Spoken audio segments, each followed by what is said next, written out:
চা উতলিয়ে বাইরে বেরিয়ে যাবে না? মা, উপরে কি দিয়েছি দেখতে পাচ্ছেন না? এটা হাতে থাকলে আপনার ছেলেই ঘর থেকে বেরোতে পারে না। আর চা এমন কি জিনিস? আর আপনার জামা কাপড় কাচা হয়ে গেছে? হ্যাঁ মা, হয়ে গেছে, একটু রেস্ট নিচ্ছি। ইস, ভেজা জামা কাপড়গুলো শুকোতে না দিয়ে রেস্ট নিচ্ছে।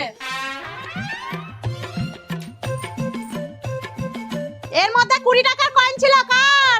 আমার আমার মা, আমার টাকা, আমার টাকা, আমার টাকা। একটা কয়েন কজনের হতে পারে? মা, আমার টাকা। ওরা মিথ্যা বলছে। মিথ্যা বলছে না? ওই টাকার দিকে যদি তাকিয়েছো তাহলে? এই তোর বরকে চুপ করিয়ে রাখলেও আমাকে পারবি না। চুপ! উকিলকে ডাকো, আজকে কোর্ট বসবে। যে উপযুক্ত প্রমাণ দিতে পারবে টাকাটা তার। মাই ল ল ল ল ল যা, আদালতের অর্ধেক টাইমই কেটে গেল। প্রথমেই ক্ষমা চেয়ে নেব পুরুষ আসামিকে বাইরে রাখার জন্য। মাই লর্ড, একটা 20 টাকার কয়েন যেটা দাবি করছে এই তিনজন আসামি। আমি একে একে এনাদের বয়ান নেবার অনুরোধ জানাচ্ছি। মঞ্জুর। মিলট, আমি জামা কাপড়গুলো কেচে গামলার মধ্যে টাকাটা রেখেছিলাম আর নিতে ভুলে গেছি।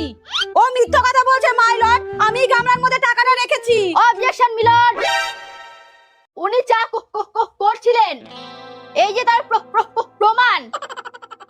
মাই লর্ড, ওরা দুজনেই মিথ্যা কথা বলছে।